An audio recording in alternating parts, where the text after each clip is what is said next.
Hello student and welcome to my YouTube channel learn with Priya. और हमें आज की क्लास में कंपनी लॉ पढ़ना है। कंपनी लॉ सब्जेक्ट है हमारा और आज की टॉपिक हमारी रहेगी फॉर्मेशन ऑफ कंपनीज। मतलब कंपनीज का फॉर्मेशन कैसे हुआ। तो हम इसे इजी और डिटेल लैंग्वेज में समझेंगे कि कोई भी चीज कंपनी मतलब जो हमारी कंपनी है उसका फॉर्मेशन कैसे हुआ, कैसे वो स्टार्ट हुआ। ये सब हम तो कंपनी पढ़ते हैं ना कि कंपनी का प्रोसेस क्या है, कंपनी बनती कैसे है। पर कंपनी का स्टार्टअप कब से हुआ ये चीजें हमको आज पढ़नी है, क्या प्रोसेस रहा होगा। ठीक है, तो सबसे पहले हम देखेंगे मीनिंग ऑफ कंपनी फॉर्मेशन। मतलब कंपनी फॉर्मेशन का मतलब क्या होता है, हम कंपनी फॉर्मेशन से जानते क्या है। तो सबसे पहले क्या लिखा हुआ है, company formation means legally creating a company. मतलब कंपनी फॉर्मेशन का मतलब ये होता है कि जब आप कोई लीगल तरीके से कंपनी को क्रिएट करते हैं। लीगल मतलब क्या, कि जब आप अपना कंपनी बनाते हैं तो आप केवल ऐसे नहीं कि गए एक कंपनी रेडी कर ली लोगों को। अच्छा मुझे पता है कि कंपनी में कितने लोग चाहिए, मैक्सिमम मैक्सिमम या मिनिमम 2 लोग या फिर हमें 7 मेंबर चाहिए होते हैं, तो हम लेके आए और कंपनी रेडी कर ली। नहीं, ऐसा नहीं करते, ये लीगल नहीं होगा। फिर वो कंपनी का फॉर्मेशन हुआ ही नहीं। कंपनी का फॉर्मेशन का मतलब है कि आपने लोगों को जोड़ा, आपने उनसे कहा कि आपको इन्वेस्टमेंट करना है, कैपिटल लगाना है, शेयर्स लेना है। बट आपको क्या करना पड़ेगा, रजिस्ट्रार ऑफिस में जाकर रजिस्टर करवाना पड़ेगा कंपनीज एक्ट 2013 में। तो इसलिए उसे लीगल बोलते हैं कि जब आप क्या करते हैं, कंपनी को ले जाते हैं अपने, मतलब कंपनी को नहीं, आप जाते हैं रजिस्ट्रार ऑफिस में और फिर उसको क्या करते हैं, रजिस्टर करवाते हैं। देन आप कंपनी क्रिएट करते हैं, उसे हम लीगल कंपनी बोलते हैं, है ना। तो यही चीज है यहाँ पे, company formations means legally creating a company. जब आप कंपनी को क्या कर रहे हैं, लीगली क्रिएट करते हैं, उसे हम बोलते हैं कंपनी फॉर्मेशन। जिसमें सबसे पहले क्या दिया, it give the business a separate legal entity. और दूसरी चीज क्या है कंपनी फॉर्मेशन में, कि जब आप कंपनी को फॉर्मेट करते हैं, बनाते हैं, तो जो बिजनेस होता है ना, वो आपके ओनर से सेपरेट हो जाता है। मतलब यहाँ पे कंपनी खुद एक पर्सन की तरह काम करने लगता है। पर्सन की तरह क्या काम करता है, जैसे कि आप जानते हैं कि कंपनी जो है उसके, आप जैसे आप खुद सुनते होंगे कि जो लोग कंपनी चलाते हैं कहते हैं कि ये कंपनी की गाड़ी है, ये कंपनी की प्रॉपर्टी है, ये कंपनी का ही है। क्यों, क्योंकि कंपनी भी एक पर्सन की तरह एक्ट करने लगता है। तो वो जो कंपनी होती है वो खुद एक आर्टिफिशियल पर्सन होती है। ठीक है, हमें कुछ भी लेना होता है, कोई भी चीज अगर कंपनी के लिए लेनी होती है तो हम कंपनी के नाम पे लेते हैं, ना कि किसी ओनर की। क्योंकि आपको पता होगा कि प्राइवेट हो या पब्लिक, प्राइवेट में 200 तक लोग रहते हैं, अगर सबके नाम पे ले लेने लगे तब तो फिर हो गया। और कब पब्लिक में क्या होता है, 200 से ज्यादा अनलिमिटेड लोग होते हैं। तो हम किसी एक पर्सनल इंसान के पे नहीं ले सकते ना, बहुत सारा कॉन्फ्लिक्ट हो सकता है, बहुत सारी चीजें होती है, मिसअंडरस्टैंडिंग हो सकता है। तो इसलिए यहाँ पे क्या होता है, सेपरेट लीगल एंटिटी का सिंपल सा मतलब होता है कि जो कंपनी है और जो ओनर है वो दोनों ही एक दूसरे से सेपरेट होंगे। अगर ओनर, किसी भी ओनर को कुछ भी होता है, जो लोग इस कंपनी के ओनर होंगे और उनमें से किसी को एक को भी कुछ भी होता है, तो उससे कंपनी पे कोई इफेक्ट नहीं पड़ने वाला है। हमारी कंपनी अपने जैसा चल रही है वैसा ही कंटिन्यू रहेगी, इस पे कोई भी इफेक्ट नहीं पड़ेगा। ठीक है, इन ओनर्स एंजॉय लिमिटेड लायबिलिटी। और ओनर्स जो होते हैं, मतलब कि देखो, हम बिजनेस करते हैं तो क्या होता है, जनरली हम बिजनेस करते हैं तो जो लोग उसमें मतलब वो पार्टनर होते हैं उनको क्या करना रहता है, उनको अनलिमिटेड लायबिलिटी मिलती है। मतलब कि अगर कंपनी सॉरी बिजनेस आगे चल के बहुत लॉस में जाती है, भले उन्होंने उतना इनकम किया हो ना किया हो कोई दिक्कत नहीं है, अगर लॉस में जाती है तो उनको अपने घर से लाकर देना पड़ेगा। पर यहाँ नहीं है, यहाँ के जो ओनर्स होते हैं, मतलब कहाँ के, कंपनी के जो ओनर्स होते हैं वो लिमिटेड लायबिलिटी को एंजॉय करते हैं। कैसे, वो क्या करते हैं, जैसे वो जो लायबिलिटी है ना वो इतनी लिमिटेड होती है, मतलब जितना उन्होंने शेयर्स ले रखा है बस उतनी ही लायबिलिटी उनको देनी है, उससे अधिक लायबिलिटी उनको पे नहीं करना है। तो लिमिटेड लायबिलिटी, उनको कुछ घर से लाके नहीं देना पड़ेगा लायबिलिटी को खत्म करने के लिए, जितना उनकी शेयर्स है बस बस उतने के लिए वो रिस्पॉन्सिबल है।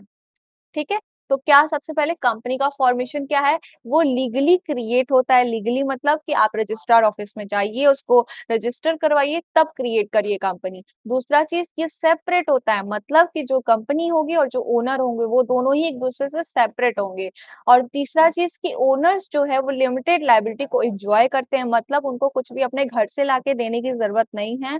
उनके पास बस उतना ही देना है, उतनी ही की रिस्पॉन्सिबिलिटी है जितना वो क्या कर रहे हैं, शेयर्स ले रखे हैं। The company can own property, enter contracts and continue even if member change. मतलब कंपनी जो है वो अपने खुद के नाम पे प्रॉपर्टी लेती है, खुद के नाम पे कॉन्ट्रैक्ट्स करती है। और अगर मेंबर्स बदल भी जाते हैं, मतलब जो मेंबर्स उसमें ओनर हैं, अगर वो चेंज भी हो जाते हैं, उनकी डेथ हो जाती है या फिर वो नहीं रहते हैं, वो नहीं इंक्लूडेड है अब उस कंपनी में, उन्होंने शेयर्स, क्या होता है पब्लिक कंपनी में कोई भी अपना शेयर्स किसी को भी ट्रांसफर कर देता है ना।